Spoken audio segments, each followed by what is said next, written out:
Right now on BBC Two, we catch up with the latest political conversation in Politics Live. Is the government's economic plan coming off the rails? Did austerity help Britain tackle COVID? And do we need to be more patriotic? This is Politics Live.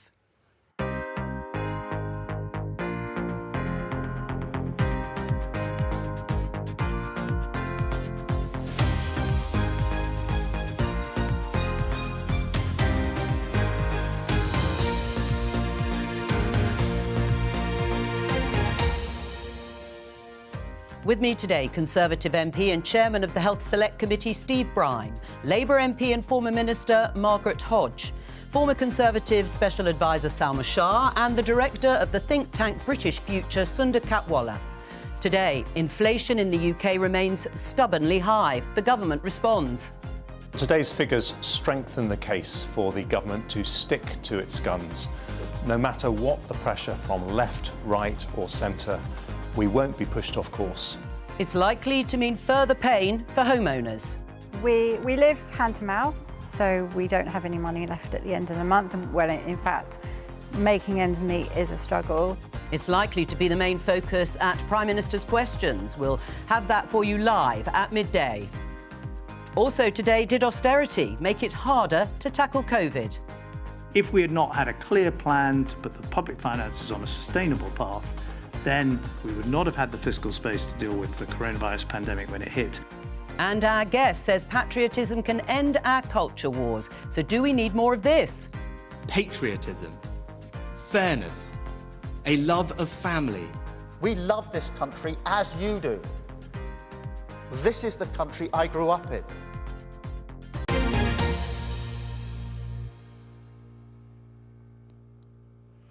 Today's news dominated by the latest inflation figure for the UK, here covered by BBC News. It stays at 8.7%, despite hopes of a fall. Yes, the inflation rate is stuck. Despite predictions it might drop slightly in May last month, it just hasn't done so, and the government is desperate to bring the rate down. It certainly raises fears the higher prices are becoming embedded in the economy. Is the government's plan working, Steve? Not yet, but if you listen to what the Chancellor said, I mean, what is the alternative to what he said? Oh, yeah, I think we should just rip up the plan to reduce inflation. I think we should rip up the plan to reduce debt. I mean, you know, I don't know if that's the Labour policy, but, I mean, clearly that's got to be the right there's got to be the right ambition. I remember when, you know, our opponents and you guys in the media were saying, well, of course, you know, on the 5 priorities, you know, at least 3 of them, they're going to be dead easy to meet anyway. They're going to happen anyway. So, you know, he's just said them. And there was that level of cynicism. They were never easy. And, you know, Rishi Sunak, anybody who knows him, and I know him well, he certainly didn't pick 5 priorities when he took over as Prime Minister that he thought was going to be easy. But they are the priorities of the British people. They're certainly my priorities as a constituency MP. And, you know, all the stuff about mortgage time bomb in the papers and the political ramifications that we'll hear at PMQs. And you're right, if Keir Starmer's smart, he will go on the economy today. You know, that's one thing. You know, I guess, like Margaret, I'm less concerned about the politics of it. I'm more concerned about, you know... Well, we'll come back. We'll come back to that. I mean, listening to what Steve says, do you agree that it's the only plan? It's the only option? Is it? Let's have higher inflation. Well, first of all, I've just got to say, Steve, it's not a stuff about mortgage interest rates. This is going to impact on millions of people right across the country. Literally what I just said. People are going to lose their homes. You've been around now for 13 years. You know, you have to take responsibility for the way you've mismanaged the economy. We haven't built homes. The renting market is absolutely out of kilter. You know, rents in London now take up 40% of people's incomes. We are in a terrible, terrible situation. You have to take some responsibility for that. Look, I think, if I can just say, it's not you know, there are obviously global factors, and that's what you'll come back on. Well, there are obviously, but no, there is also there's the Liz Truss budget, and you know that mini budget has impacted on over 6 million households in terms of mortgage. Right. And I have to say, the other thing is just the briefly. mismanagement. Well, let me ask you both two things. Brexit. All right. Well, okay. that's another issue. Although you may be right that it's a contributory factor. Just very briefly, do you take responsibility for the situation we're in now? Yes or no? Well, yes, of course the government and Margaret, what would you you do differently? What would you do right now? I accept what you're saying, the history, 13 years, they take responsibility. What would you do right now if you were Chancellor? Well, I think there are three things that we need to do. We need to... for one. Apologies, the best one. Well, I think you have to bring back growth. Under the Labour government, we had growth, 1.4%. Okay. I think the next thing is stability, and I think which we haven't had, and that the Liz Truss budget is an example of that. Well, and the third thing, I think, is trying to tackle the inequality between individual households and inequality between regions. And those are the three things that we would need to do. Is the government's plan working, Salma? Well, no, not at the moment. But I also think we have to create the distinction that actually the toolkit for managing inflation sits with the Bank of England and the governor. So a lot of this is going to be about what the governor of the Bank of England does in terms of where the rate rises are going to go. Well, and that is going to do that. Yeah, and that is real pain. I think ultimately, if we're asking questions about what is possible, the Chancellor is not going to be able to try and help homeowners with direct help. It's not the same thing as the energy prices and intervening to help with bills on that. Because ultimately you're asking people who are not on the housing ladder to pay forward for people who do have mortgages at the moment, and that is a really unfair thing to do. I think Margaret has a point, and it would be interesting to see what the policies are around housing when obviously there's a market here, and we need to understand actually where the government can intervene, especially for renters. So it's a very complex picture, but let's not lose sight of the fact that the governor of the Bank of England is the person who's going to have to make these decisions. Is the government's plan working? Well, I think it's a real struggle to say it's working. I mean, everybody, left, right and centre, can agree on some big picture things. You want to see long-term growth, productivity, more houses. What you do in the short term is really painful. It's difficult to say to people, because of inflation, the economy is running a bit hot when there's no growth and there's no wage growth. So I think the politics of this are incredibly difficult, and it's incredibly painful for the government, as it would be for the opposition. We'll come on to the politics in just a moment. Let's talk to Stephanie Flanders, Senior Executive Editor for Economics at Bloomberg. Stephanie, why isn't inflation in the UK, or the rate of inflation, coming down? Well, part of it is that even these more than a dozen interest rate rises that the Bank of England have put in, the impact of that has not entirely been felt. I think there's about half of what we would consider the tightening impact, the slowing down impact on the economy, has still to be felt, because it takes a while for that to work its way through. That's one reason why we're looking at these people renegotiating their mortgages over the next year. That's part of the pain, that's part of the impact of these rate rises. So part of it is a waiting game. I think relative to other countries, it's taking longer because we had a bigger hit to energy prices than the US did. So we had higher inflation to begin with, and it hasn't come down as quickly. And relative to Europe, we've also had not just wage growth, but also profit margins growing. Quite a lot of markup we've seen in profit margins by companies. So there's a mixture of things. We seem to have sort of got ourselves the worst combination of those three across the major economies. And we're expecting the Bank of England to raise interest rates again, possibly by a quarter, but possibly by 0.5%. Yes, I think the chances of that have gone up a little bit because of today's numbers, but actually we still believe that a majority of that committee that sets interest rates will go for a quarter point, partly because of what I said. There's still quite a lot of what they've already done still to work its way through the system. And we don't think, by the way, that rates will end up going to 6% as currently is the betting in the markets. We think that would be too much. Right. When Jeremy Hunt, the Chancellor, says he's not going to be pushed off course, he is going to stick with the plan, let the Bank of England do what it has to do. Does that mean as far as going towards recession? Well, it could well be, and we certainly think if rates go up to 6%, as the markets are currently forecasting, and as you see built into those 6% mortgage rates, we think that will produce a recession. When we run it through our numbers, we think that would be a sort of a shallow recession, but definitely a recession, lose about 2% of national output over that recessionary period. So, we think that would be overdoing it, but it is possible if inflation really is sticky, especially in the services sector, people still spending in hotels, profit margins still being pushed up. I think it is possible that we will need a recession to get this inflation out of the system. It's funny, though, if you have it as a target, halving inflation, to then stick with the plan, which is to not do anything and leave it to the Bank of England. It sort of seems like an odd combination. But should it be their policy, Stephanie, the Bank of England's policy, to almost trigger a recession in order to achieve lower inflation?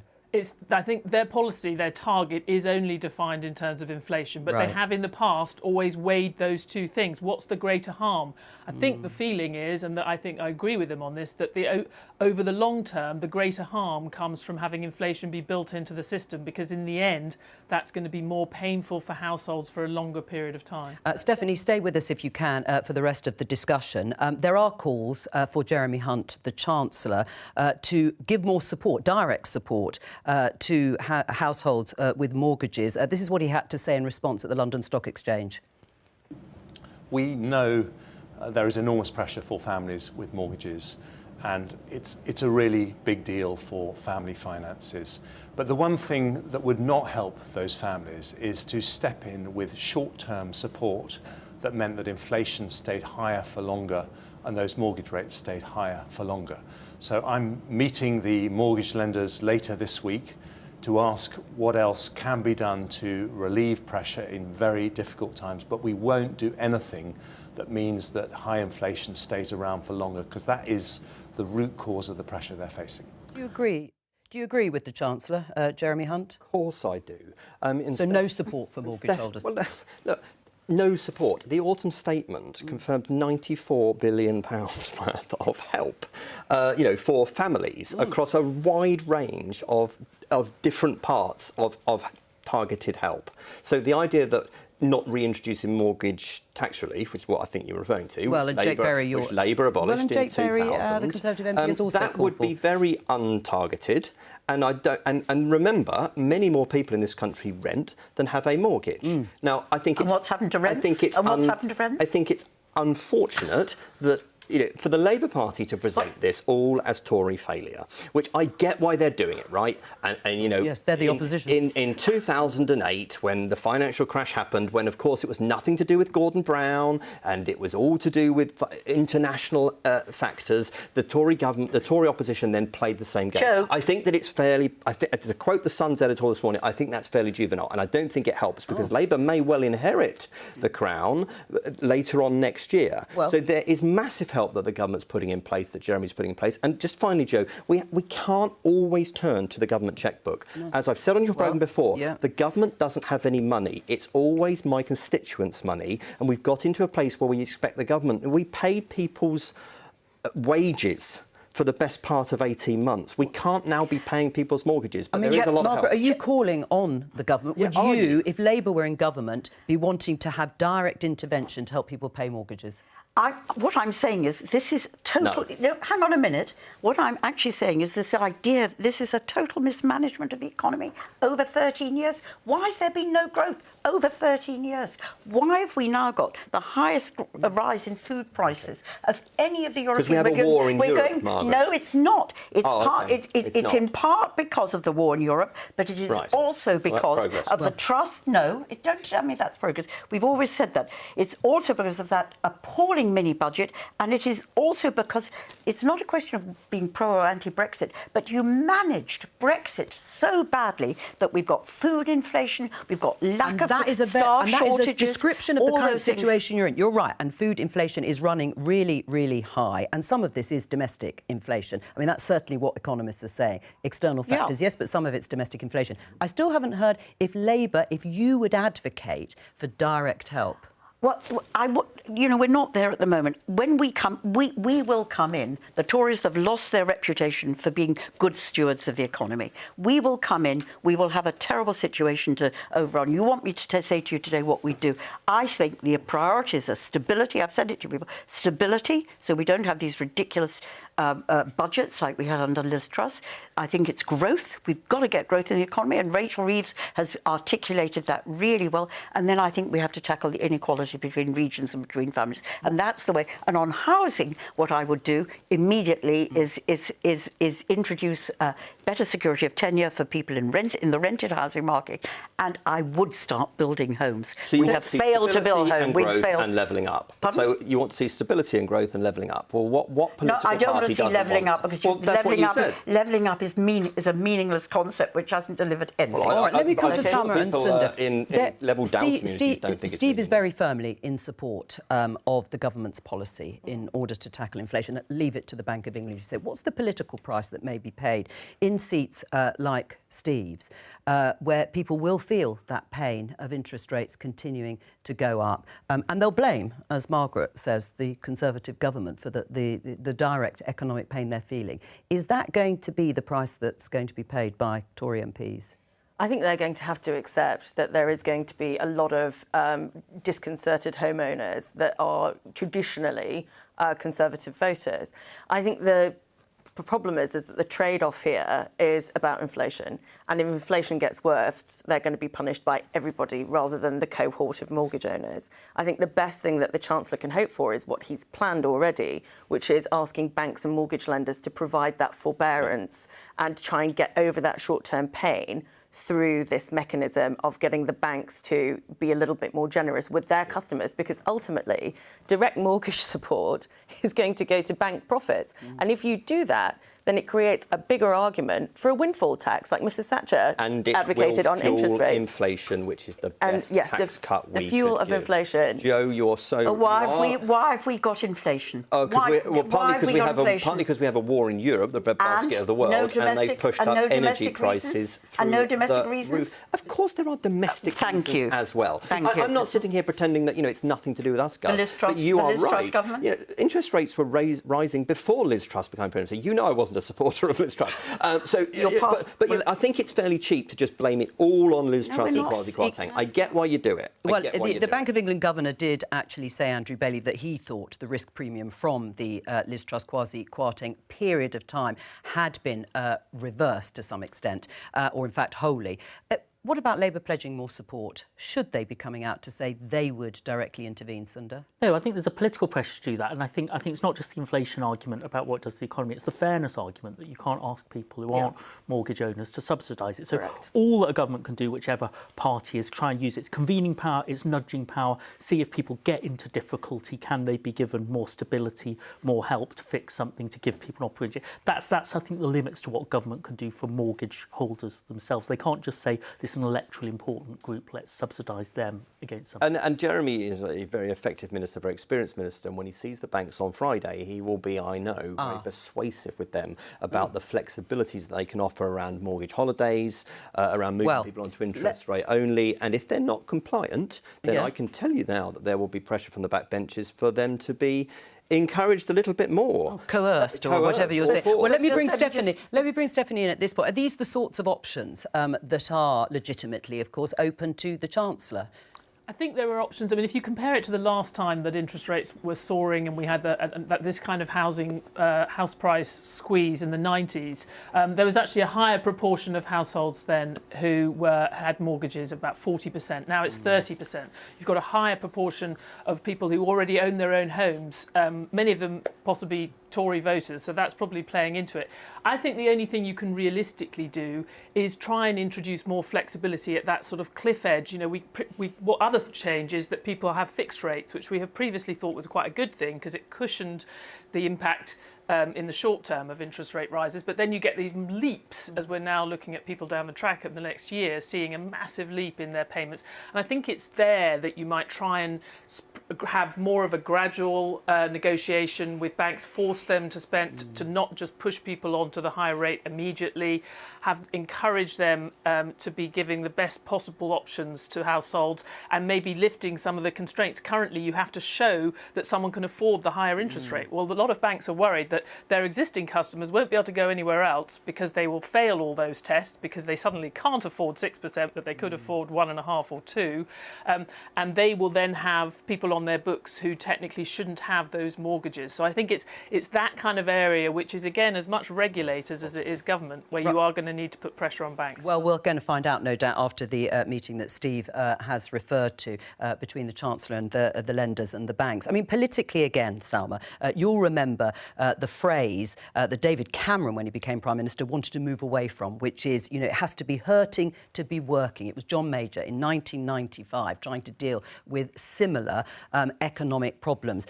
Language that I'm sure the Conservatives are going to try not to use in this occasion, even if that is basically what's being advocated.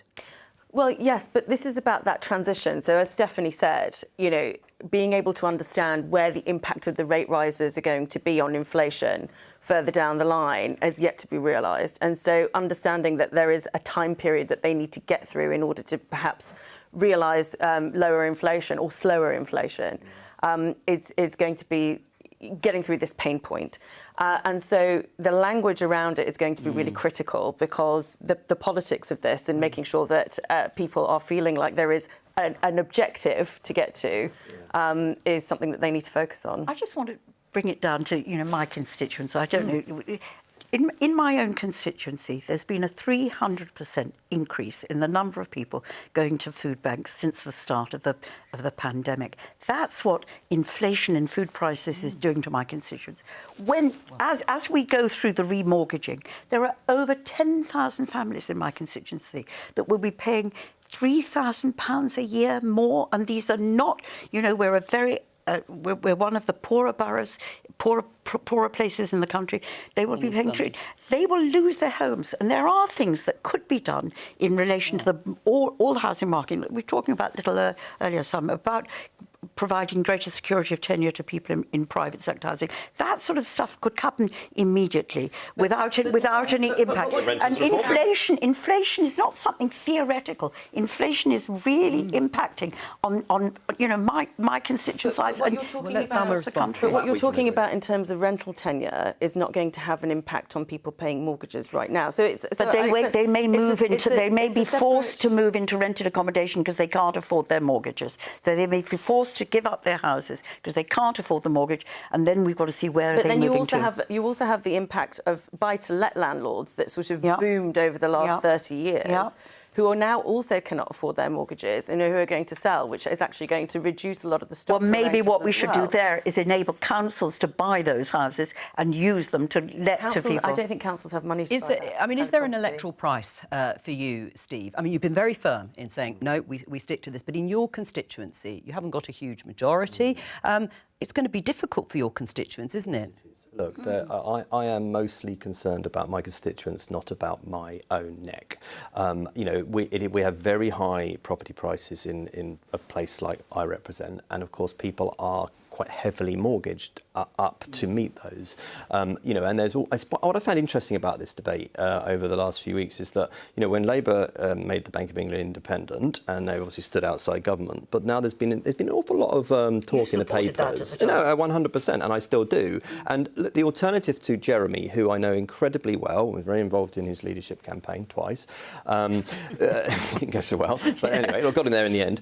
Jeremy will be very careful with his language. He'll be very sensitive about his language, and you would expect that from him, and you would expect that from the Prime Minister. You know, thank goodness we don't have loose-lipped in Downing Street anymore. So I know that what Jeremy won't do is he won't just lose his head and do things that will make this worse, which is why he's had to be restrained, for instance, area that obviously I look at with the health service, on health service public sector pay. Right, just very briefly before we go and say goodbye to Stephanie Flanders, people talk about a wage price spiral. What is that, and are we in one? Is that to me? Yes. Well, Lucky so wage you. prices, obviously, we had inflation, we had prices grow. And then the question is, you know, if then as in response to that higher inflation, you then match it with wage growth, and the wage growth keeps sort of meeting or even exceeding the inflation, then you're pushing up prices for businesses who are employing those workers. As I said it before, we have seen wage growth, which is one of the factors that you don't see so much in Europe, but you have seen in the US, because we have such a tight labour market. And that's one of those striking things that happened in the pandemic, was a lot of people left the labour market and haven't come back. So I think that's another kind of UK specific factor that has helped to kind of keep upward pressure on wages. But as I said before, there's also been profit margins being pushed up in response to this as part of this inflationary process. So I wouldn't lay it all on the door of the wage price. It's also a profit price spiral as well. Stephanie Flanders from Bloomberg, thank you very much. Let's talk about the COVID inquiry. We've heard evidence from a variety of people, including the former Prime Minister and the former Chancellor. Let's refer to George Osborne. He said this, defending his record in government on austerity in front of the inquiry. I have no doubt that taking those steps to repair the UK's public finances in the years following the financial crisis of 2008-9 had a material and positive effect on the UK's ability to respond to the COVID-19 pandemic. Steve, is he right?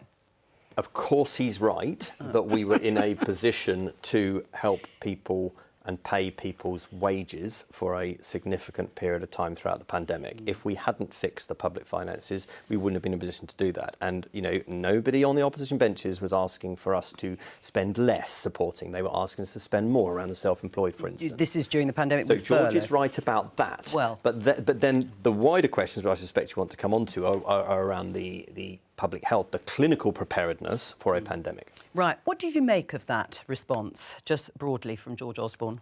I think it was helpful to see George Osborne there, because when people think about the COVID inquiry, they're then thinking, let's find out what Boris Johnson did. Should you have closed the schools 1 week earlier?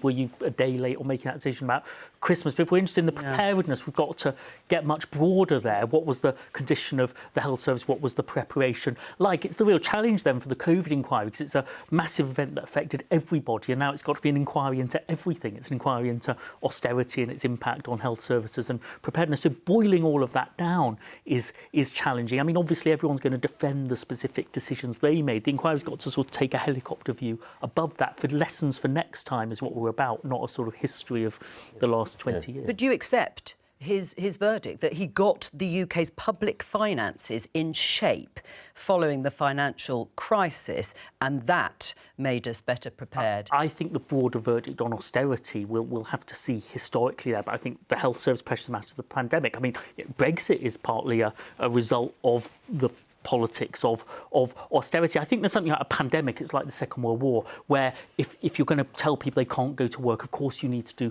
furloughing, and you're going to take on exceptional debts, which aren't really about the sustainability of a country sustaining its debts in normal times. So I think pandemic debt is sort of war debt, and so I think it's less closely connected than he claims here. Salma?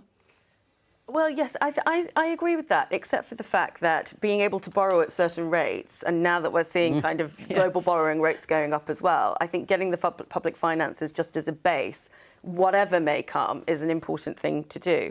I think this is a really, really important inquiry, as Sunda said, because it's not about the specifics of what happened in one core bit. It is about looking at the decisions that led up to it. So it's very important that we ask ourselves these questions and take that wider view.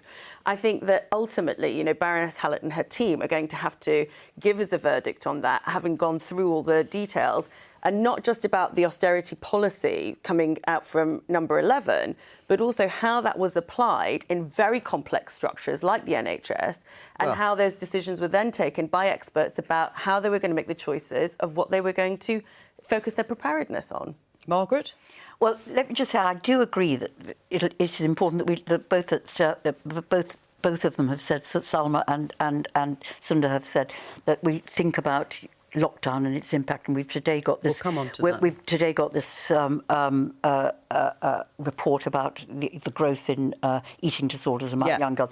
But on the, I've got to disagree. Sorry, I'm not doing this really. It sounds terribly partisan, but I don't mean it in that terrible partisan way.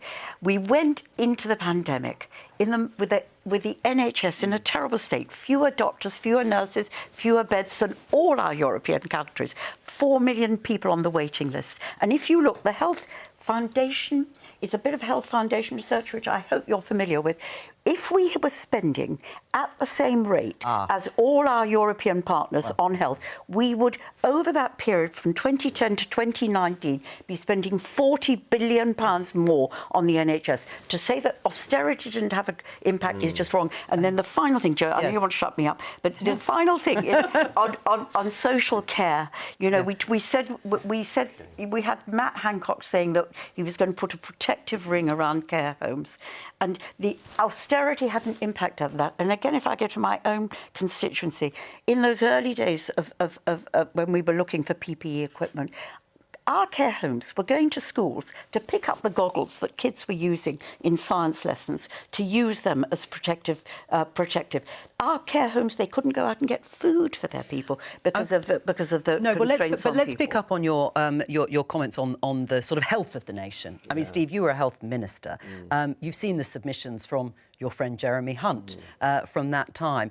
Isn't he right that those concerns that he had then, that he submitted to the inquiry, are in fact the truth of what happened? Whatever George Osborne says about the economics, bringing down the deficit, when it came to health, yes, spending increased on the NHS in those years, but at a much slower rate. Absolutely true. You can't argue with the facts, right? So we did protect health spending and increase it, but at a smaller rate. Now, maybe if Gordon Truss hadn't crashed the economy before 2010, maybe we'd been able to increase it more.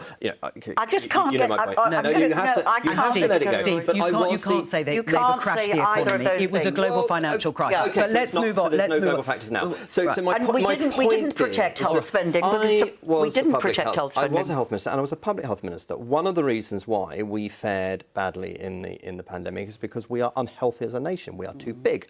A child obesity. It's people's fault. The child obesity plan that I wrote, a lot of that was not implemented, and I think government still hasn't. And it still hasn't been. I have been very publicly critical of the chair of the health committee Conservative that we should have implemented some of the policies around the obesity programme, for instance. But the select committee, actually under Jeremy's chairmanship, and I'm sort of following up on it now, has already done a coronavirus inquiry called Lessons Learned to Date. And one of the things that the government have done is they split out Public Health England into UK Health Security Agency. So I think people sometimes think that the inquiry is going to take years and it won't be until then that we learn anything. Yes. Actually, no. I think some of that that learning has already been implemented. And have you learnt from that actually the NHS wasn't in as good a shape as it could have been when we went into the pandemic? I don't think the NHS was in as good a shape as it could have been, yes, but I think there are also wider public health factors which we, over generations and governments, we have not done enough to make a healthier nation that was therefore more robust when it faced and on the economics, on what George Osborne said, Margaret, do you agree, though, that because of the way they tackled the deficit, he made it his core mission, rightly or wrongly, it meant the UK could afford furlough? In the generous way it did. No, do you know, You don't.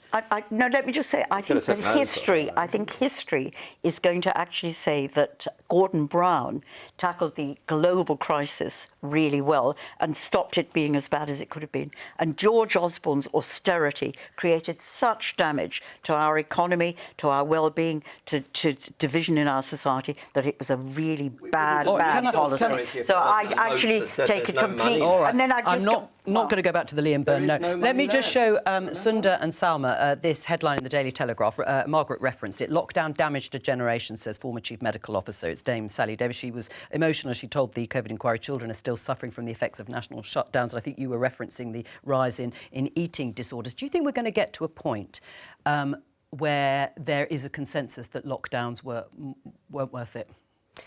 I think we are now getting to a point where we are challenging lockdowns in a much more sort of rational way. And, I was a former school governor of a primary school, and we were already seeing the impacts, a year on about for children and how they socialised and what an impact that had had. So this is not surprising to me in terms of the way people are being damaged, mentally.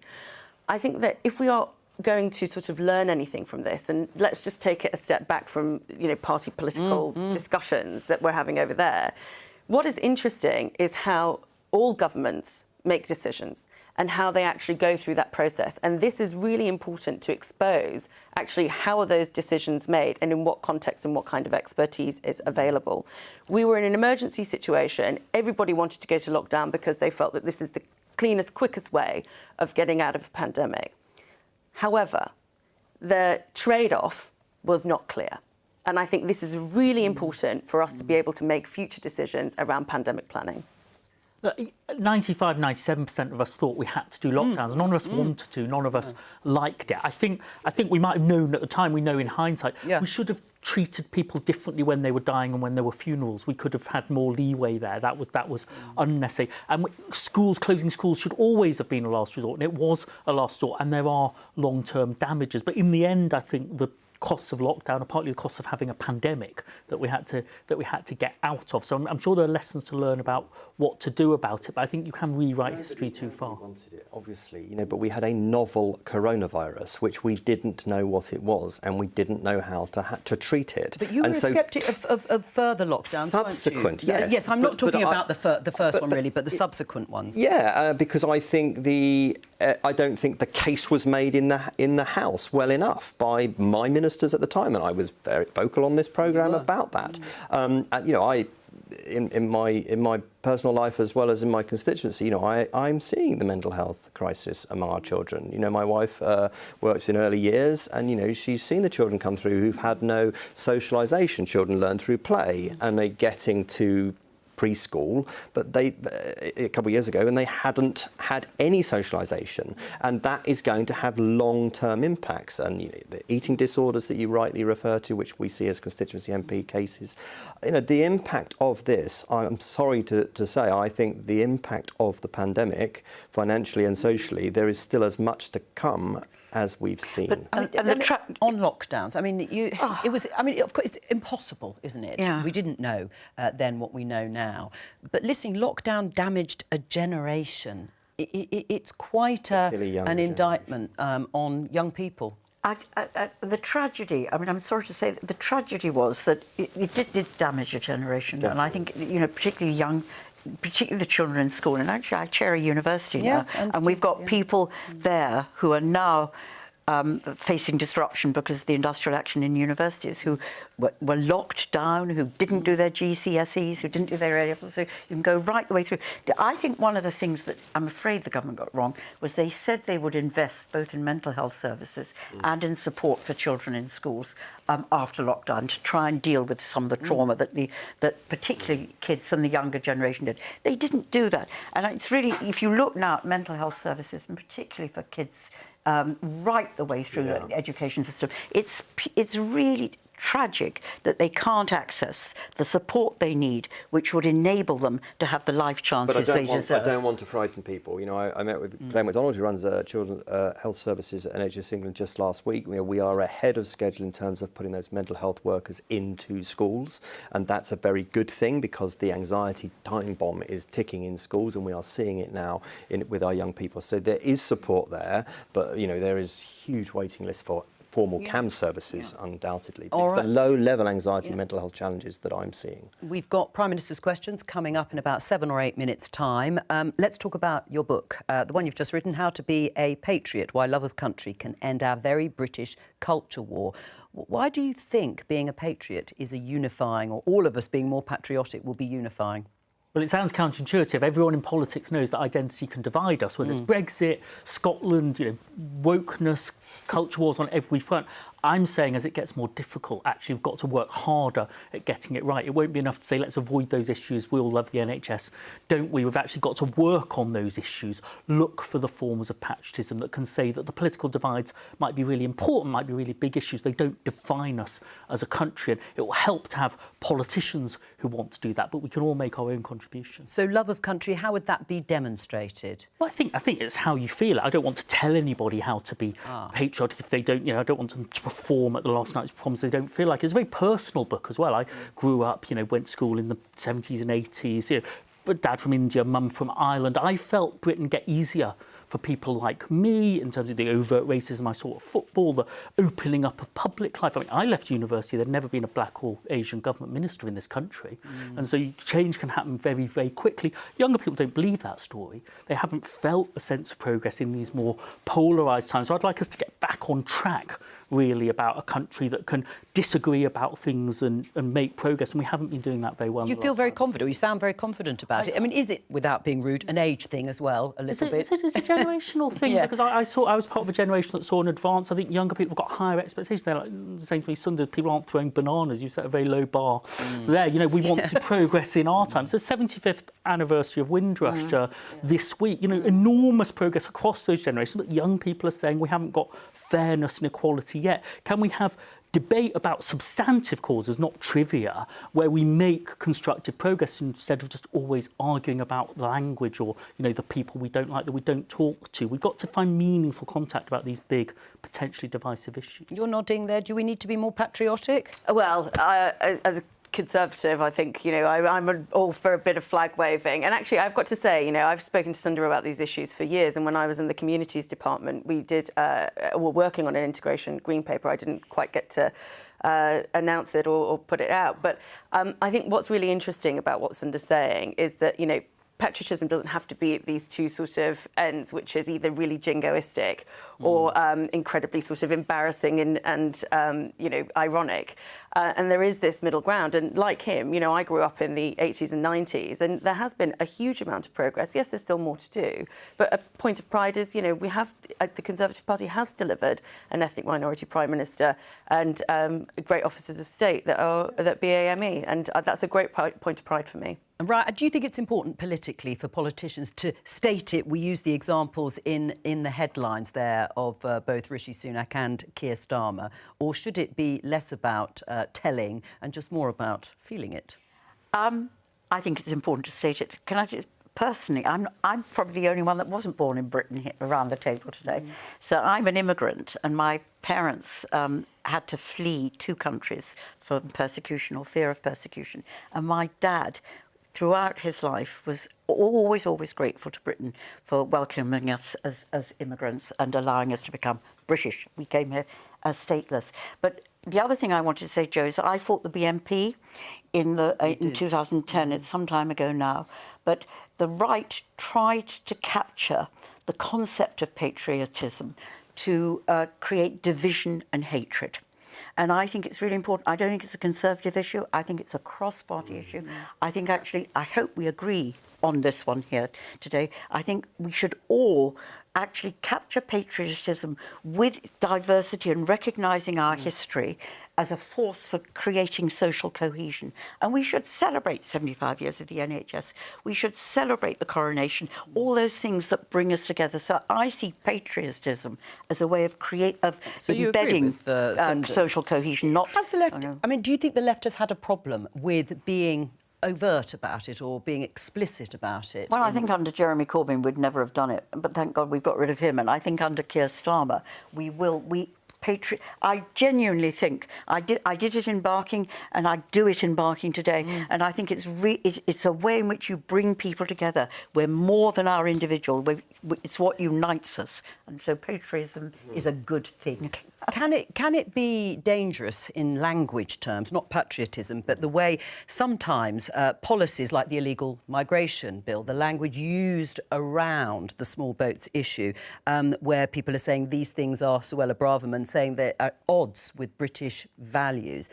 Is that a way where patriotism can sound as if it is trying to be divisive? Yeah, it can do. I mean, as we said earlier, language and how you deploy it matters in politics, and it matters whether people identify with the body that we sit in.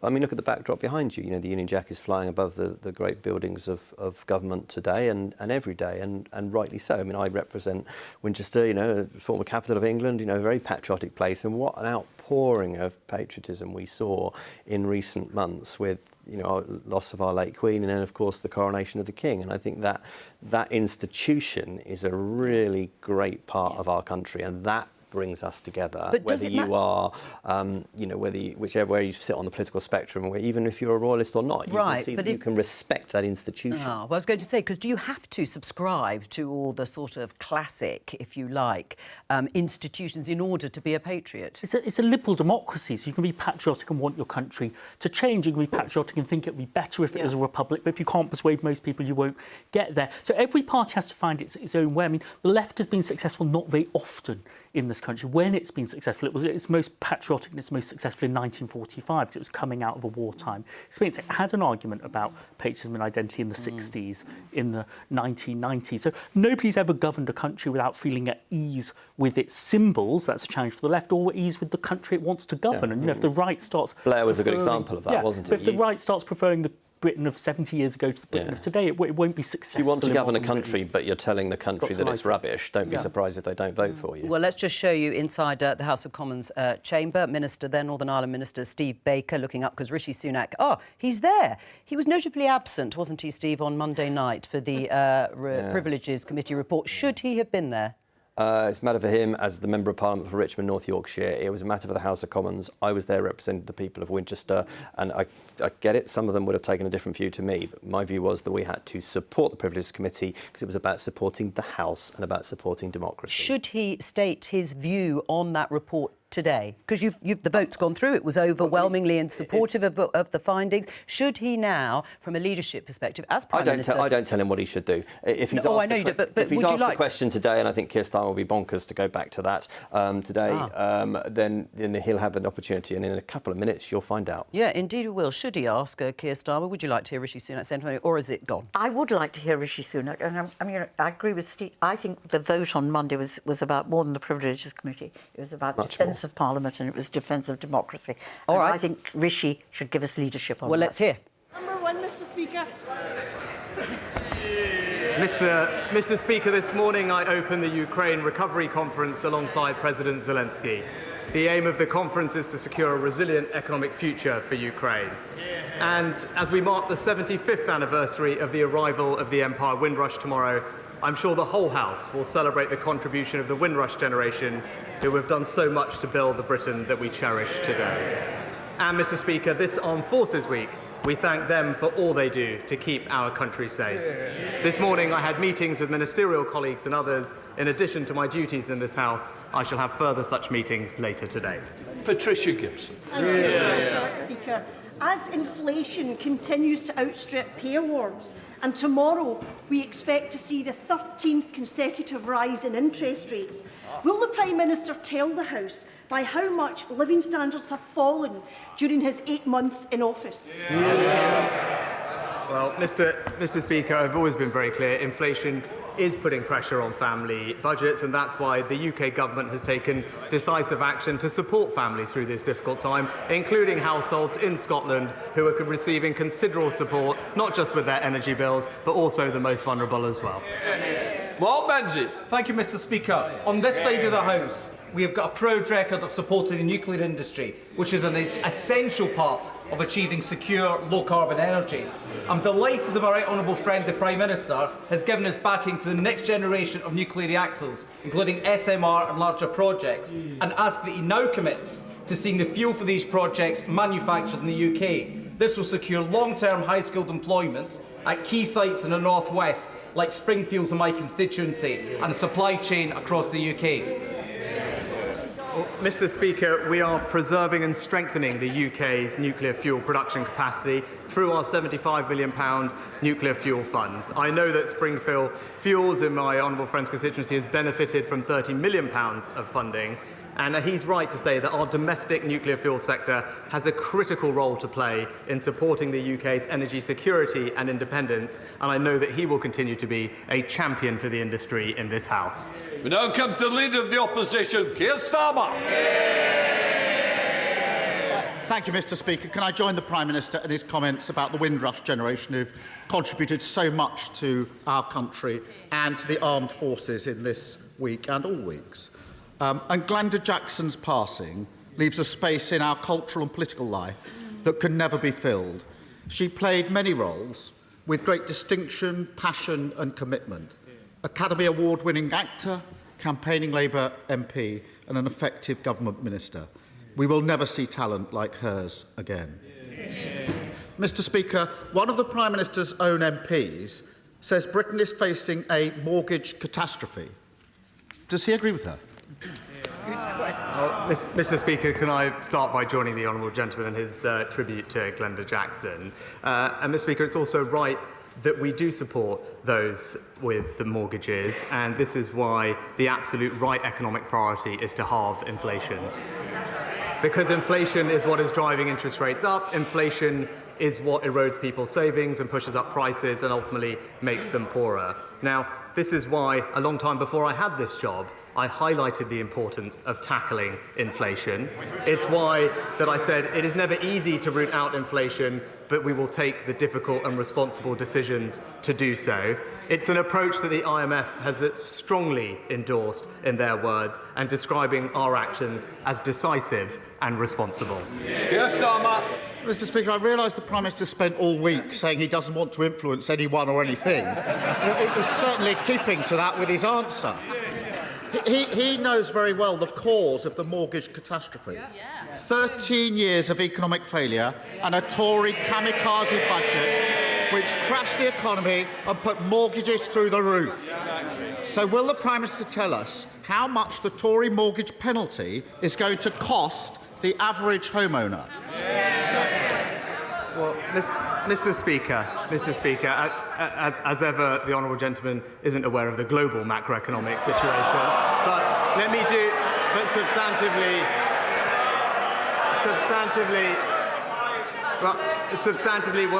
let me tell him and the House what we are doing to support those with mortgages. We have deliberately and proactively increased the generosity of our support for the mortgage interest scheme.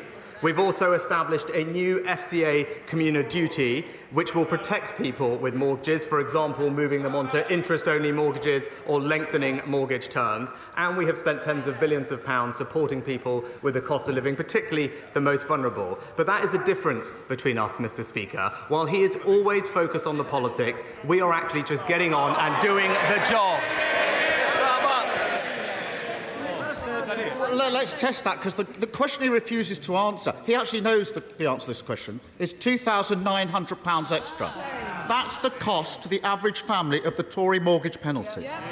Now, he was warned by experts about this as long ago as autumn last year, but he either didn't get it, didn't believe it, or didn't care, because he certainly didn't do anything.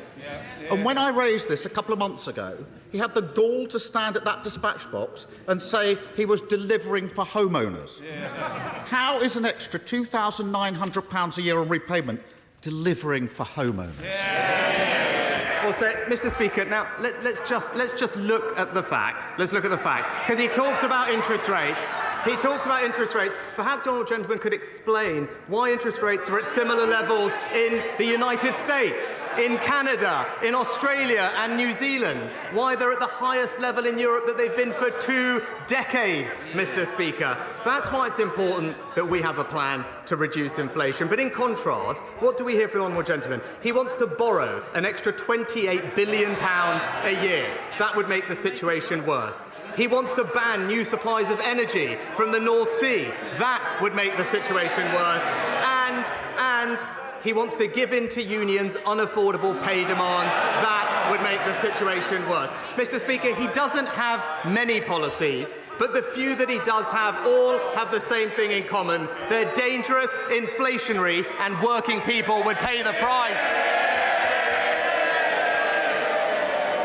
Seriously? Sorry? I don't think we need any more, do we? No. Keir Starmer. Mr. Speaker, I appreciate the Prime Minister has a keen interest in the mortgage market in California, but I'm talking about mortgage holders here.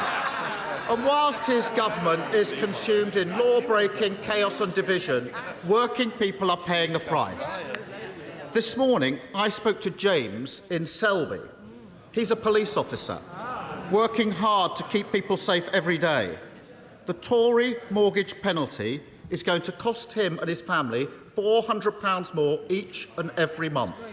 That's nearly £5,000. He told me this morning, they may not want to hear this, he told me this morning that they've decided to sell their house, to downsize, and he's just told his children they're going to have to start sharing bedrooms. Why should James and his family pay the cost of the Prime Minister's failure? Well, Mr. Speaker, I hope when the honourable gentleman was talking to James, he explained that his economic policies would make James's situation worse, Mr. Speaker. And it's not just me saying that, Mr. Speaker. The Independent Institute of Fiscal Studies says his policy of never-ending debt and borrowing would damage James because it would increase inflation and drive up interest rates, leaving James and everybody else in this country poorer, Mr. Speaker. The IMF has said that our plan prioritises not what is politically easy, but what is right for the British people. That is what responsible economic leadership looks like, Mr. Speaker. James and his family will have been listening to that Prime Minister. And their plight should keep them awake at night, because over the next few years, 7.5 million people are going to be in the same boat, all paying the Tory mortgage penalty, month after month after month. The situation is so dire that repossessions are already up 50%, a total betrayal of the idea that if you work hard, you'll get on. So what's the Prime Minister going to do to make sure more families don't lose their homes? Mr. Speaker, I know he's reading from his prepared script, but he failed to actually listen to the answer that I gave. Well, I did actually spell out in detail what we are doing, Mr. Speaker. We've increased the generosity of support for mortgage interest scheme. We did that proactively in advance. We've also established a new FCA consumer duty that will protect borrowers, for example, by allowing them to extend their mortgage terms or switch to interest-only mortgages. And we have spent tens of billions of pounds supporting households with living costs. Those are the practical steps that we are taking to help James and other families who are facing these situations. But what I would say, because he mentioned mortgage arrears and repossessions, I am pleased to say, Mr. Speaker, they are actually running at a level today that is below when we entered the pandemic, Mr. Speaker, because of the actions that we're taking. But more importantly than that, perhaps, Mr. Speaker, is that they are also running 3 times lower than the level we inherited from the last Labour government. Mr. Speaker, I'm sure from the vantage point of his helicopter, everything might look fine. But that's not the lived experience of those on the ground. After 13 years of economic failure across the country, people are paying the price of uncosted, reckless, damaging decisions by the Tory party. And even now, as mortgages go through the roof, the Prime Minister is planning to wave through honours and peerages for those who cause misery for millions. What does it say about this government that while working people are worrying about mortgage hike, paying the bills, even repossessions, the Tory party is rewarding those guilty of economic vandalism? Mr. Speaker, no amount of personal attacks and petty point scoring can disguise the fact that the honourable gentleman does not have a plan for this country, Mr. Speaker. He comes here every week to make the same petty points. We are getting on and delivering for this country. Yes, Mr. Speaker, inflation is a challenge. That's why we are on track to keep reducing it. We are reducing waiting lists. We are stopping the boats, all while he is focused on the past, focused on the politics. It's all talk, whereas from this government and from this Prime Minister, we deliver for the country. Philip, I know you're popular. Come on. Thank you very much, Mr. Speaker. My constituents continue to be concerned about energy prices and energy security. Will the Prime Minister assure me that he will not cave in to the extremist bullies from Just Stop Oil and their patsies on the Labour leadership, as I might add, and instead commit to developing new oil and gas production in the United Kingdom, which will be good for jobs, good for the economy, and make us less dependent on foreign countries for our energy supply? Well, as ever, my honourable friend makes an excellent point. Putin's weaponisation of energy has amplified the need for greater energy security, and that's why we deliberately have launched new licensing rounds for the North Sea. Official forecasts suggest that a block on North Sea oil and gas investment would mean that the UK's dependence on imports would rise substantially. Mr. Speaker, the Labour Party's decision is one that puts ideology ahead of jobs, investment and Britain's energy security. SNP leader Stephen Flynn. Mr. Speaker, in February, the Prime Minister told this here House that borrowing costs are back to where they should be. In March, he boasted we are on track to halve inflation by the end of the year. And in May, he then said economic optimism is increasing. Well, given the dire economic reality of today, is it not now clear that he's taken his honesty lessons from Boris Johnson? Well, Mr. Speaker, the honourable gentleman also failed to mention that not just the Bank of England, not just the OBR, not just the OECD, but also the IMF, all of them have upgraded their growth outlook for the United Kingdom economy this year. Whilst he and others were predicting that this country would enter a recession, the actions of this government have meant that we have so far averted that, and we continue to be on track to keep reducing inflation because that is the right economic priority. Can I just say, I want people to be a little bit more cautious on what they say. This is the present-serving Prime Minister. The danger will it could be misled in the way that it was put. Stephen Flynn. But, Mr. Speaker, listening to the Prime Minister's answer, I don't think he quite grasps the reality of the economic situation facing households across these isles. But how could he? But it doesn't need to be like this. It didn't need to be like this. Because mortgage deals in Ireland, they're not sitting in excess of 6%, they're around about 4.5%. Inflation in the euro area, that's not sitting at 8.7%, it's sitting at closer to 6%. Britain is broke. Now, 7 years after their EU referendum, will he finally admit that it was Brexit that broke it? Mr. Speaker, again, I don't think the honourable gentleman was paying attention earlier. Interest rates in this country are at similar levels to they are in America, in Canada, in Australia and in New Zealand, Mr. Speaker. The rise in inflation and interest rates is a global phenomenon, but that's why early I set out that it was the right economic priority to have to bring inflation down. That's what this government would do. But that requires, Mr. Speaker, that requires difficult and responsible decisions. That's what leadership looks like. I don't think the SNP will ever do the same thing. Virginia Crosby. Thank you, Mr. Speaker. Wilver, in my constituency of Anismore, is recognised as the best site for small modular reactors and large-scale new nuclear in the UK. Given the UK government's commitment to nuclear and Wilver, when can my Anismore constituents expect to hear the result of Great British Nuclear's small modular reactor competition? Diolch yn fawr.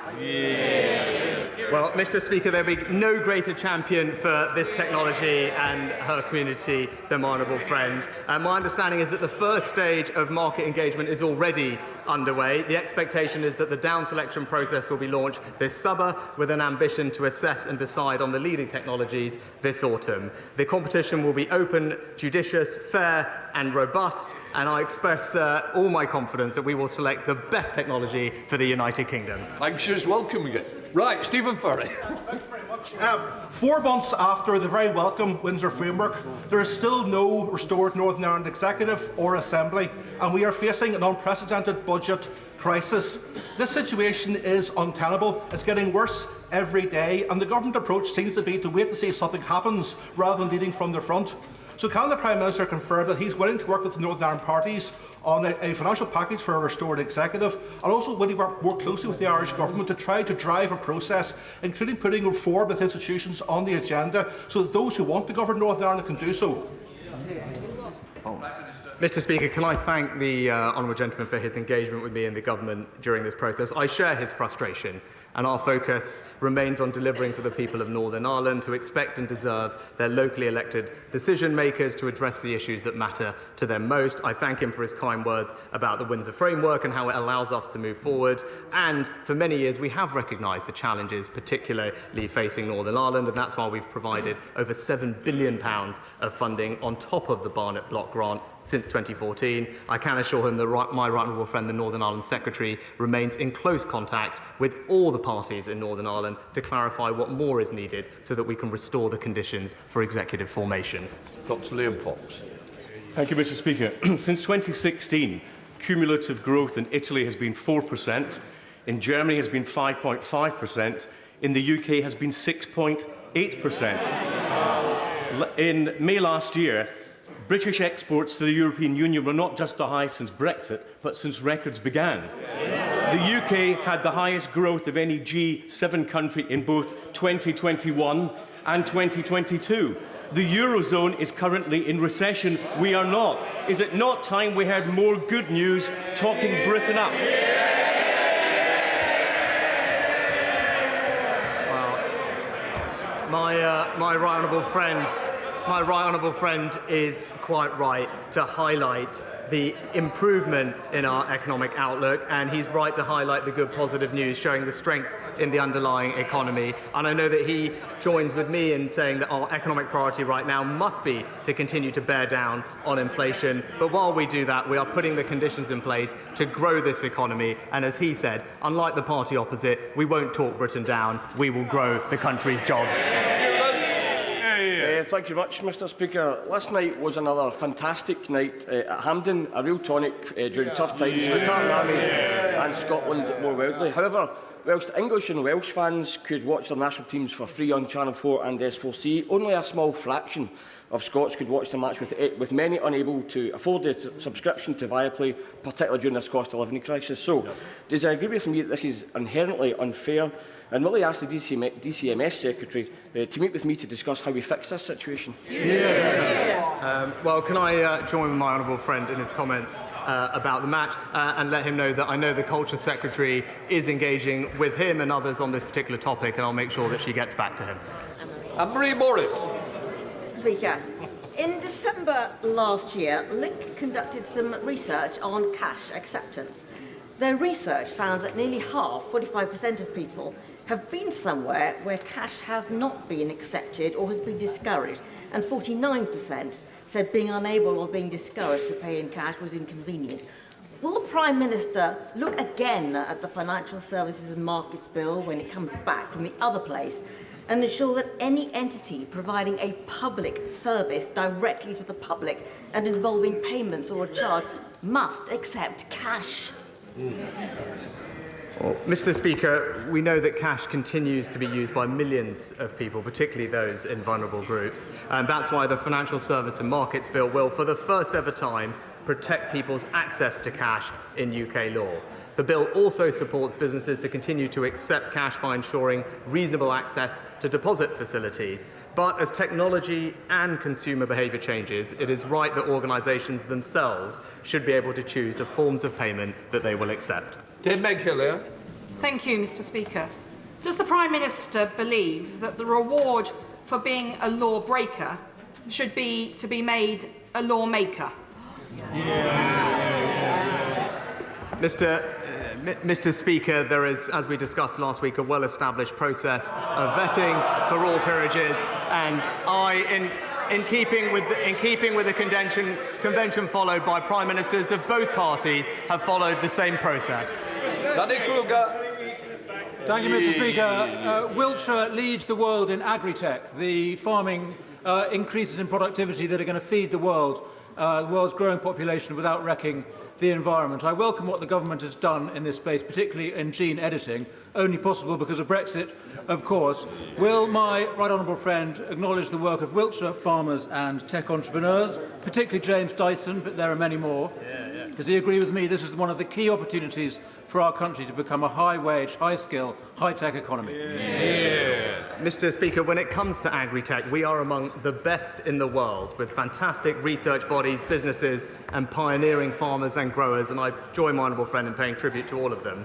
They're getting our support with £270 million farming innovation programme, and, as he rightly mentioned, we are seizing the opportunities from our exit from the EU, including through our plans to more quickly develop gene-edited crops that are resistant to drought and flooding, that will drive up growth, productivity and create jobs. Kevin Brennan.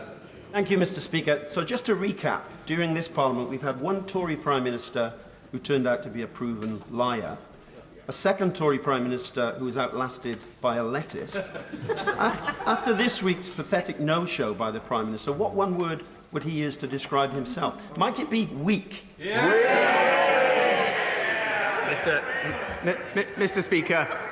Speaker, what's weak is the party opposite being unable to stand up, to stand up to the people who fund them and stand behind hard-working families in this country. Mr. Speaker, I welcome the steps the Prime Minister is taking to stop illegal, dangerous and unnecessary small boat crossings, which are overwhelming our asylum system. But I have to raise significant concerns about a recent decision to stand up a third hotel in Burton, as well as increase capacity at another hotel by 64%. This is going to have a serious knock-on effect for our response to homelessness and rough sleeping, as well as causing challenges for wider public services in East Staffordshire. What further support can the Prime Minister provide local authorities in East Staffordshire to deal with these urgent concerns? Well, Mr. Speaker, this is why we need to stop the boat so that we can relieve the unsustainable pressure on our asylum system and accommodation services, which is costing British taxpayers over £3 billion a year. Our new bill will ensure that anyone arriving illegally will be detained and swiftly removed. But in the meantime, we will take action to address the unacceptable costs of housing migrants in hotels. hotels. We recognise the pressure this places on local areas. That's why central government is providing further dispersal financial support, but I will ensure that my honourable friend gets a meeting with the Immigration Minister to discuss her specific local concerns further. Andy Slaughter. Thank you very much, Mr. Speaker. Imperial NHS Trust described the government's recent decision to delay the rebuilding of Charing Cross, Hammersmith and St Mary's hospitals as hugely damaging for the health and healthcare of hundreds of thousands of people. Will the Prime Minister keep the promise made to me by his predecessor 1 year ago from that dispatch box and guarantee completion of new hospitals on these sites by 2030? Mr. Speaker, the government remains committed to 2 new hospital schemes for Imperial College Healthcare Trust at Hammersmith Hospital and Charing Cross Hospital, and for St Mary's Hospital as part of the new hospital programme. We've expanded the programme, as the honourable gentleman knows, to include buildings with RAC, and we need to address those as a priority for the safety of staff and patients. However, we still expect the majority of schemes in Cohort 4 to be in construction before 2030, and I know that the department will continue to keep him updated on progress. David Davis. Mr. Speaker, the United Kingdom sanctioned Iran for promoting terrorism, for destabilising the Middle East, for supplying weapons to our enemies, and of course the proliferation of nuclear weapons. Within the past few weeks, the journalist David Rose has reported in the Jewish Chronicle that British universities have been undertaking research in collaboration with Iranian researchers and universities into areas of potential military applications, including drone technology, fighter jets, battlefield armour, and laser communication. Will the Prime Minister initiate an investigation into this and take action to stop the failure of our sanctions regime before it does any more harm to the national interest of the United Kingdom and our allies? Well, Mr. Speaker, I thank my honourable friend for raising this important topic. We take all allegations of breaches of export controls seriously, and my understanding is that officials in the Department for Business and Trade are currently now investigating the allegations made in the recent press articles cited. We will not accept collaborations which compromise our national security, and that's why we've made our systems more robust, including expanding the scope of the Academic Technology Approval Scheme to protect UK research from ever-changing global threats. But my right honourable friend is absolutely right to highlight this, and he has my assurance we will keep on it. Steve McCabe. Could any of the material the Prime Minister's government is trying to avoid giving to the COVID inquiry cover his tenure as Chancellor and his eat out to help out policy? Well, Mr. Speaker, as I've said before, I think it is right that we learn the lessons from COVID, and that's why, so that we can be better prepared for the future. And that's why the government has cooperated in a spirit of transparency and candour with the inquiry, handing over more than 55,000 documents so far, Mr. Speaker. That there is a very specific point of disagreement. As the honourable gentleman well knows, it is the subject now of legal proceedings, so I'm not able to comment further. Greg Smith. Mr. Speaker, despite being world leaders in motorsport, the UK has not hosted a round of the World Rally Championship since 2019. We now have an opportunity to host a round in Northern Ireland next year to bring in excess of £100 million to the economy. But to make that happen, the promoters need government underwriting of approximately £1 million. So will my right honourable friend the Prime Minister agree with me that this event simply must go ahead and instruct the relevant departments to work with the APPG for motorsport, Motorsport UK and the promoters to make it happen? Well, Mr. Speaker, Northern Ireland is a fantastic place to host international events, and I'm delighted that my honourable friend shares my enthusiasm for driving forward prosperity in Northern Ireland. And with tourism, though, being devolved in Northern Ireland, I suggest he engages with Tourism NI on this potential event, and I look forward to hearing how he gets on. Idri Black. Mr. Speaker, the UK government and His Majesty's loyal opposition refuse to face up to the bleak realities. Brexit is causing weaker growth and a soaring inflation, according to the former According to the former governor of the Bank of England, the LSE says EU trade barriers have added an average £250 to household food bills, and Scots fishing chiefs are saying they were sold down the river and scoff at the talk of treaty renegotiation as just spin. With such colossal failures stacking up, and the former PM, who played a leading role in the Leave camp, finally exposed as a serial liar, will the current PM apologise to my constituents in Edinburgh North and Leith? Mr. Speaker, I'll just point out to the honourable lady, because she's going on about the EU and us leaving it. We have actually grown faster than France and Italy since we left the single market, Mr. Speaker. Our exports have also grown by 25% just since COVID, and as we heard from our honourable friend earlier, that every single international organisation has upgraded their forecast for UK economic growth. That's because we've got the right priorities to drive growth, create jobs and spread opportunity in every part of our United Kingdom.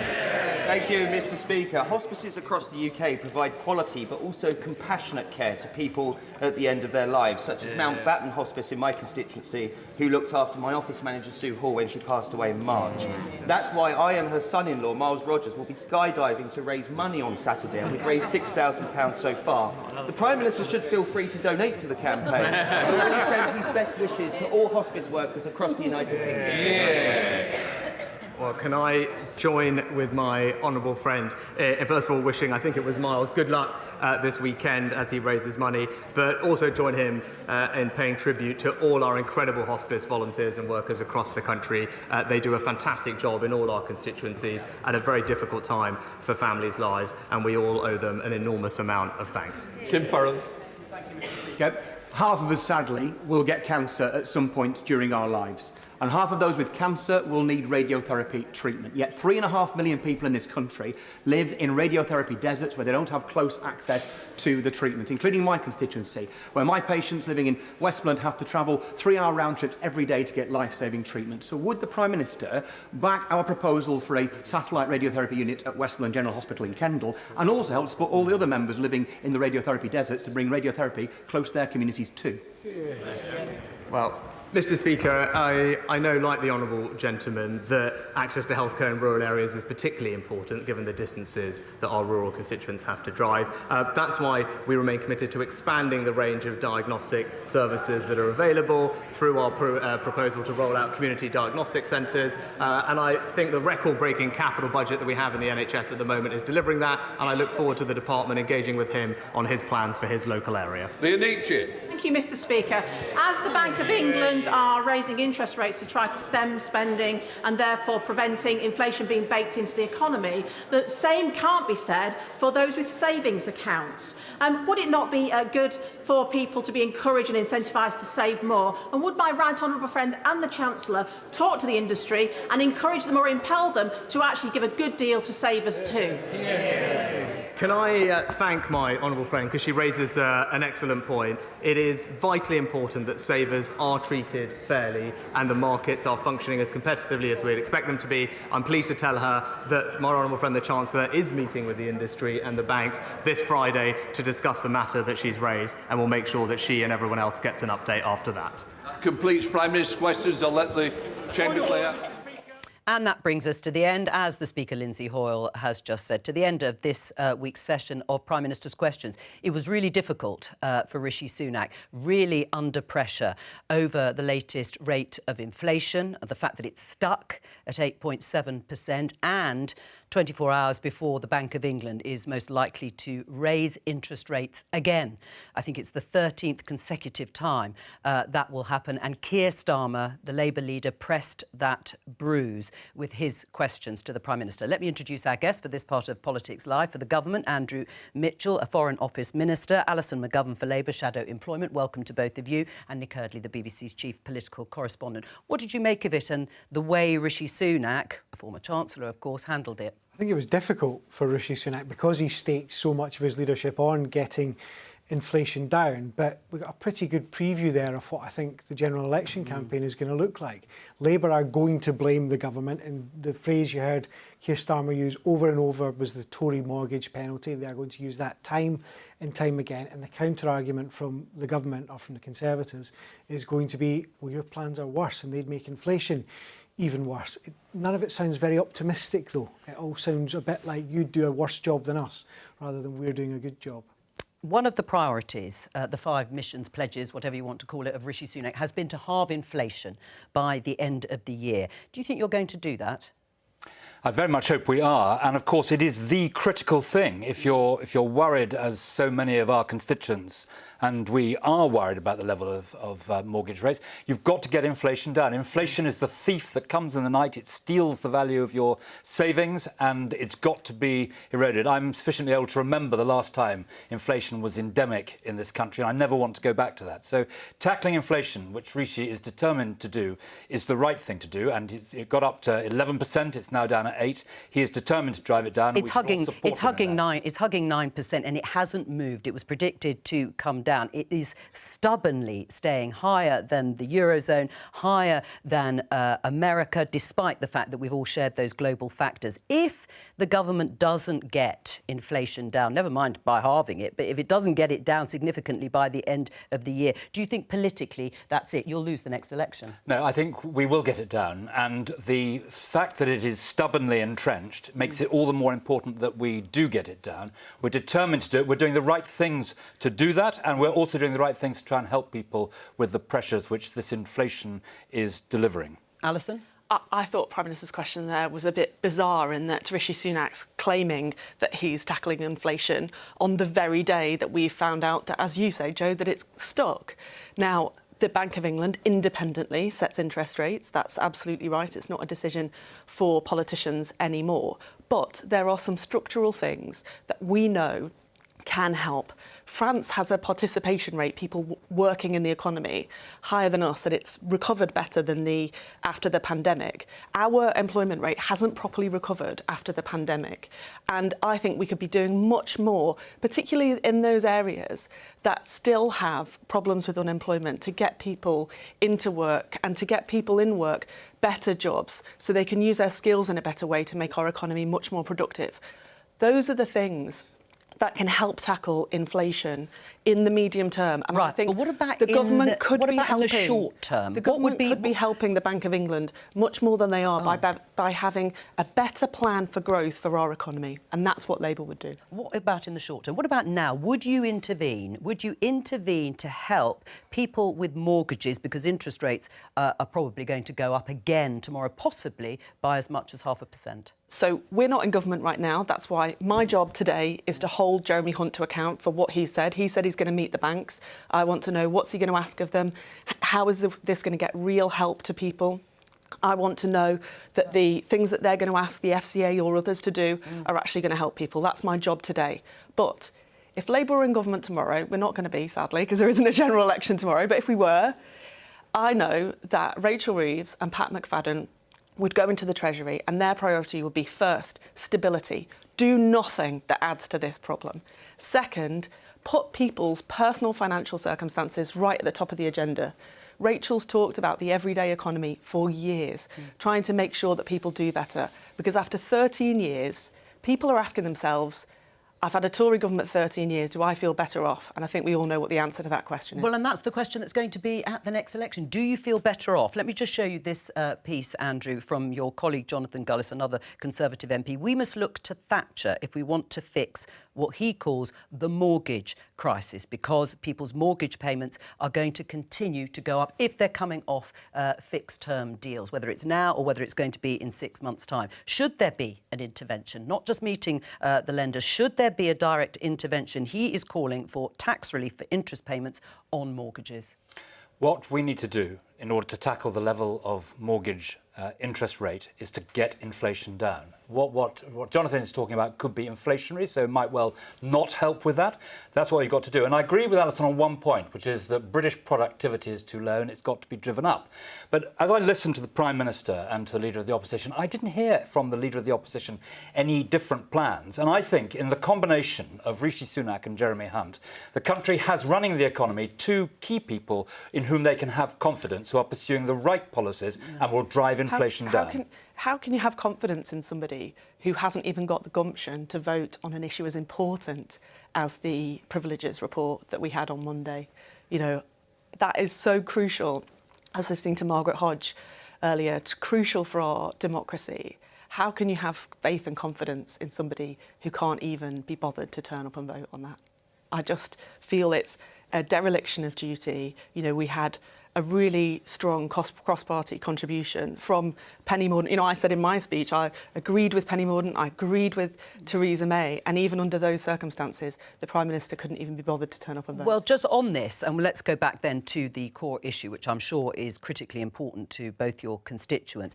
Should Rishi Sunak have said something today, made his view clear on the Privileges Committee report, Andrew? Well, I don't think he was asked today, but... No, but he didn't have to be. He could have done. He wasn't there on Monday night. We've talked about whether he should or shouldn't be. Should he today have taken the opportunity? It was voted through and endorsed overwhelmingly by the House, but notable that there weren't that many members of the government. You were there. I saw you in the chamber on Monday night. Should he have said something? Well, the clue is in the title. It's Prime Minister's questions. He wasn't asked, and he should answer the questions that he was asked. But let's be clear, Rishi Sunak made it absolutely clear that this was a matter for the House of Commons. The House of Commons supported overwhelmingly the view of the committee, and that was the right decision. He's a country to run. He's the Prime Minister. And an MP. Yes, but I don't mark him down for not being there. The fact is that the House endorsed the report. That was the right thing to do, with over 100 Conservative members of Parliament voting in support of the Leader of the House. Let me return to the issue of what or whether the government should intervene. Are you ruling out, sitting here today, any direct intervention to help people with their mortgage bills? Absolutely not. The government's introduced the new mortgage interest scheme, which is now up and running, particularly helping people to fund... But the Chancellor has said there will not be anything that he considers, as you have said, to be inflationary. So there will be no other scheme. The scheme we talked about last week, actually, is to help mainly people, I think, on benefits. It would be a loan. Anything of direct help, a fund to help people, that's not going to happen. That's not what I said. I pointed out that there were inflationary consequences to what Jonathan was suggesting. But the Chancellor of the Exchequer called all the lending banks and agencies together at the end of last year to warn about the difficulties that inflation would cause and to encourage them to introduce a huge number of measures. A huge number of measures have been introduced, and the government will keep the matter under review and will do what it can. But what the government won't do is to stoke up inflation, which is at the heart of this problem. Would Labour, you said, of course, if there were an election tomorrow and you were to win it, would Labour and should Labour introduce the sort of scheme that Jonathan Gullis is talking about? It's just as I said before, if we were in government tomorrow, we would stick to our fiscal rules because we can do nothing that adds to the instability that we... So you wouldn't do anything different at this point? So that's not what I'm saying. On that issue, you wouldn't? So in relation to mortgages and financial products and people's personal financial circumstances, look, 13 years, things have got worse, not better. Now we're reaching yet another crisis. So if we were in government tomorrow, stability would be our priority, and we would look at powers. You know, I used to be on Treasury Select Committee. I interviewed the FCA, and I know that they have. Repossessions are down. I know that they have powers, and if we were in government tomorrow, we would be having people's personal finances right at the top of our agenda, as Rachel Reeves always has done. Being at the top of the agenda and actually doing... Let me just ask you this, though, Alison, because Milton Keynes Council, it's being run by a Labour and Liberal Democrats. They've launched a £250,000 homeowner mortgage interest relief fund. What do you make of that? Some people may say they're doing what we would expect a Labour government to do. Well, I think that what councils expect a Labour government to do is to have a plan for growing our economy in a stable way. And that's why when I mentioned before, some parts of our country, some towns and cities, their employment has not grown in the way that we need it to. There are opportunities for sustainable growth by rebalancing our country.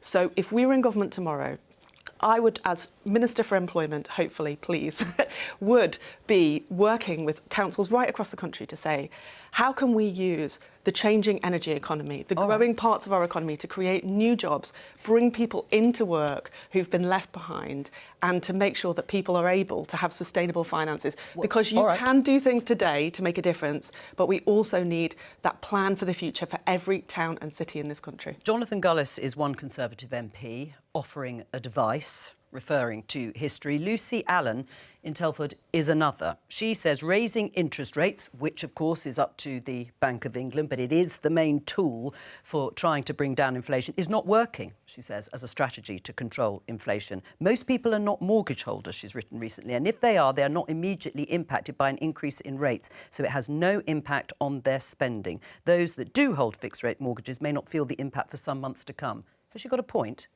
Well, of course she's got a point, but the critical job of the government, and I don't really hear any different plans, although I think what Alison says about productivity in the economy is very interesting, and we should all be working towards it. She's also saying you've created this problem. It's because of mismanagement that we're in this. But anyway, I mean, I think that analysis ignores the fact that we are facing similar problems to what other major economies around the world. No, inflation is higher than most other. Yes, and there are domestic reasons why that is the case, but that does not mean we should take our eye off the ball in getting inflation down. Inflation is the great enemy.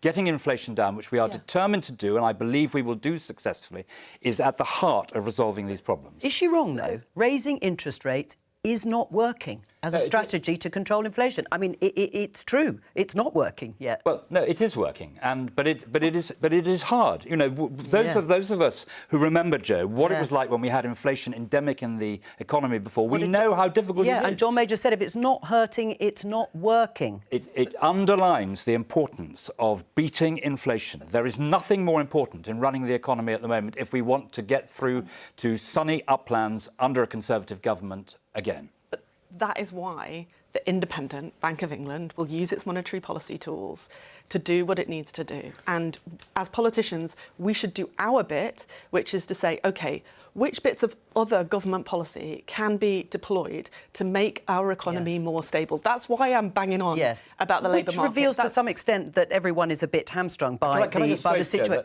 That is exactly why yesterday at Cabinet, we spent the entire Cabinet discussing boosting skills and productivity. And there, Alison and I are in some agreement, and building on what has been a great success in that area to make it even better. But there's words and there's action. And I think that the public will rightly judge the Tories on the past 13 years. Well, and they've got the 5 pledges to look at. You say that inflation is the great enemy, and everyone will agree with you broadly on that note. Is recession a price worth paying to bring down inflation? Well, they said there would be a recession, and Britain is not in recession. And that is very welcome news, and it is partly because of the good stewardship of the economy we've seen by Jeremy Hunt and Rishi Sunak. But the answer is, if, as economists are predicting, a recession is perhaps necessary in order to bring down inflation, is that a price worth paying? I don't think recession is ever necessary, and I think that it is to the credit of Jeremy Hunt and Rishi Sunak that a recession has been avoided. There is a lot of nervousness across the road in Parliament about what the next few months are going to look like for mortgage holders and what it's going to mean for the electorate who will be making up their minds on the parties on the back of potentially these high mortgage payments. But I am quite struck with a few exceptions like Jonathan Gullis, as you were just talking about, and like Jake Berry, the former Tory chairman. There aren't many concrete ideas here. It does seem like it's proving to be a really difficult issue for both parties, and I think one of the fears is that if you were to subsidise mortgages or you to throw money at helping people with their interest rates, you would essentially be subsidising private investments, and there's a nervousness over that about that over the road, whether it's right or not. Is there a nervousness amongst your colleagues? Are they worrying about what's going to happen to their seats at the next election because of this issue? I think that there is a nervousness amongst all members of Parliament about their constituents' welfare always, and I think in terms of the increase in mortgage interest rates, there is a lot of concern, of course, and that is why I make the points I make about inflation and the tactics and strategy of the government. This is rightly dominating discussion, political discussion, and has been for the last few weeks. But earlier today, Rishi Sunak was also hosting a big conference of world leaders about Ukraine, about rebuilding Ukraine. He said that we're going to stick with Ukraine for as long as it takes and pledge more than £2 billion in World Bank loan guarantees at the Ukraine Recovery Conference, it's called. What is in this package and what do you make of it? Is it generous enough or not? Well, Britain is hosting this recovery conference today and tomorrow in London. Everyone is here, all of the supporters of Ukraine, all those who want to beat back the barbarity of what Russia has done by invading a neighbouring country and killing its citizens, destroying its infrastructure. And this is about how we rebuild that. So it's about, on the one side, making sure that Ukraine understands the need to turn their back on old Soviet corruption and to ensure that there is a proper law-abiding rule of law for those who invest, and then making sure that all of us play our part in rebuilding Ukraine when this desperate war is over. I mean, for people watching the discussion that we've just been having about the economy, can the UK afford to stay with Ukraine for as long as it takes? We have to do so. The effect on the lives of our children and grandchildren of Russia winning in Ukraine would be unspeakable. And we have been the leading country in terms of delivering military equipment and training and support. I take my hat off to the Ministry of Defence, Ben Wallace and the government for driving that forward, making sure they have the tools to beat the Russians back. And others are following us. We have done a bit on the humanitarian side. Predominantly we do it on military spending and military support. But let's be very clear, we have played our part on the humanitarian side, and organisations like BII, the British government's international investor, will be taking a big part in this and investing in the future of Ukraine. I mean, they are eye-watering amounts of money that is being pledged, yes, in loan guarantees. I know Labour and Keir Starmer completely support what the government has done. But again, to your constituents, when a Prime Minister, and it could be Labour next year, say we will stick with this for as long as it takes, pledging the sorts of money that will be needed to rebuild Ukraine, how do you explain that trade-off? Because nothing matters more than our country's security. And I think that the response of my constituents and across the country to the crisis in Ukraine has been really supportive of the action taken.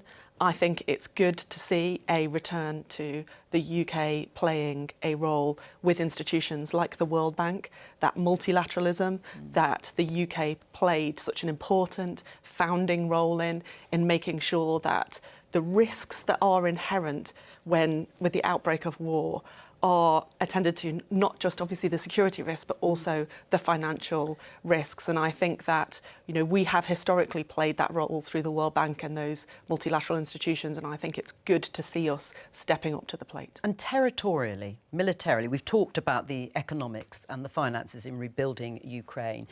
In your mind, as part of the Foreign Office, does that mean you want to see and will support Ukraine driving Russians out of Crimea and out of the eastern part of the country, the Donbass region? The important point that all of us should support is the sovereignty of Ukraine, the right of the Ukrainians. And does that include those two regions? Well, we're not at that point yet. What we have to do now is we have to make sure that the Ukrainians have the ability, the tools to finish the job, to drive back the Russians. I'm optimistic that that is what they're going to be able to do, and Britain will do everything it can to make sure that they do. Right, so what does finishing the job mean? What does it mean when people are watching, you know, we'll be there for as long as it takes, we're going to finish the job, we're going to allow Ukrainian sovereignty. What does that practically look like? Sometimes in politics you should remember the words of Cardinal Newman. O Lord, I do not ask the distant shore to see one step enough for me. The step we have to take is arming, supporting in every way we can the Ukrainians to drive out the Russians who have invaded their territory, butchered their citizens and destroyed their infrastructure. Right. I mean, you're hosting this conference. It is about rebuilding the country. So this is an open-ended, completely open-ended commitment in that sense. You can't say what it will look like finishing the job, ending this. Of course not. We don't know how much more barbarity will be inflicted on these people by the Russians. And my hope is that our relationship with Ukraine and Ukrainians will go on and that relationship will strengthen. We think about the people who wanted to step forward and host refugees in their own homes. I think that relationship hopefully will get stronger, and that will be a good thing. Do you believe, and does Labour believe, that Russia can be driven out of those areas that it took the outbreak of war, and that's what you want to see? There's not going to be a difference between us and the government on this issue. But what I want to see is what I said before, which is the United Kingdom playing its proper role on the world stage, being a partner and part of a group of nations that are trying to do the right thing and make our world a safer place. And I think, therefore, the right thing for us to do is to support the government. And that will mean, and does mean, higher amounts of spending on defence more broadly, which Ben Wallace has been making an argument for. Defence spending had been coming down, but of course it's now going to go up, and that will also be a big cost to the country. It will, as will, I assume, international aid in the project of rebuilding Ukraine. It is going to be tricky for budgets, there's no doubt about that, but I think you get a sense there that there isn't much of a political difference on this. The question is more one of balancing the books rather than any sort of real debate on whether that money should be spent. It's one of the few things that you don't find much of a division on over the road. Let's have a look at this story in today's papers, which says Labour draws up plans to flood House of Lords with peers. I don't think we have actually got the graphic. What is this about? I thought Labour was supposed to be pledging to do exactly the opposite. I mean, Keir Starmer said this week he wouldn't have a resignation honours list and has previously pledged that he wants to abolish the House of Lords. I think you'd have to ask the journalist what it's about, because our policy is to have a smaller elected House of Lords that's reflective of our regions and nations, that brings people from different backgrounds into politics. If you look at the House of Lords today, it's absolutely dominated by people who live in London and the South East. And that's why we want to have a smaller elected House of Lords that does that job of governing our whole country well. It's not unconnected to the point I was making before, which is that our country is so regionally imbalanced. And some of that economic imbalance is connected to the political imbalance. Some parts of our country just don't get a big enough say in how we run the country. So there won't be hundreds of Labour peers being put into the House of Lords if you win the election next year? Well, until we have a reformed House of Lords, obviously we've nominated people to the House of Lords, some excellent people, but that's under the system as it is now. We really don't have a choice in that. The last Labour government went some way, taking away the hereditary peers. And so under the current system, you know, we have nominated people, but our priority is to get the centre of British democracy working much better for every single part of our country. I don't think it can be beyond us to do that. Is it an out-of-date disgrace system? Are you asking me? Yes. I think the real problem with the House of Lords is that when he reformed it, Tony Blair broke the highway code because he entered the yellow box without knowing where he was going to go thereafter. So we have an incomplete reform. And the problem with the House of Commons is that down the years, we all know what we don't want, but we find it very difficult to agree on what we do want. And both sides tend to unite against a reform, which broadly is unpopular in the House of Commons. I do think that there needs to be reform of the House of Lords. And in the unlikely event that the Labour Party were to win the next election, I'm sure that they will find under Keir Starmer that it's a third Parliament rather than a first Parliament activity that they want to take part in. I mean, I have no doubt there'll be many challenges, but I think the priority is, as I say, to make sure that the centre of government, whether that's Parliament or Whitehall, is working to serve every part of our country to deal with the structural imbalances that is holding our country back. Sounds a bit to me like you have just confirmed the Times story. You are going to put a bunch of extra people into the House of the Lords, and you are going to make it even bigger I think, than it is just now. Nick, that's wrong. I think if you want to know about the origins of that story, you need to ask someone else other than me who had nothing to do with it. The way that it was described to me is that this is part of the natural cycle of a new government coming in. You put some people in the Lords because you need them there. My point was, kind of sounds like you're going to keep doing the thing my point was that you don't like. Keir's already nominated people to the Lords because that's the process as it stands. But our policy is our policy as I have stated it. Right. I mean, Rishi Sunak was asked, I think, by Meg Hillier, the Labour MP, whether lawbreakers should become lawmakers. What's your answer to that, Andrew? Uncomfortable. Could you expand? Well, I think, you know, that there's an issue of timing there. I know the point you're seeking to make, and it's uncomfortable. But the fact is, he was nominated for the service that he has given. That is the way we do these things. We have these resignation honours lists. And I can well understand the view of the Prime Minister that it wasn't his role to mark the homework of his predecessor, because no one's done that before. Seems to be a lot of things that are not the role of the Prime Minister at the moment, not the role of the Prime Minister to be voting on a privileges matter core to the well-functioning of the House of Commons, not the Prime Minister's role to intervene on this. For me, this just makes the case for change. Right. Should Sean Bailey not be, or should be stripped of his honour? Sean Bailey, who stood as the Conservative candidate for mayor. Fortunately, that's a matter way above my pay grade. And as I've explained what the... But what's your opinion? You said it's uncomfortable. You said you're uncomfortable with it. I've explained what the conventions are, and those conventions are there for a reason. So I really can't, I'm afraid, add to your investigations on that. Right. Well, you're lucky because we've just run out of time. But thank you to all of my guests for this part of Politics Live. I'll be back tomorrow with more at 12:15 here on BBC Two and on the iPlayer. From all of us here, bye-bye.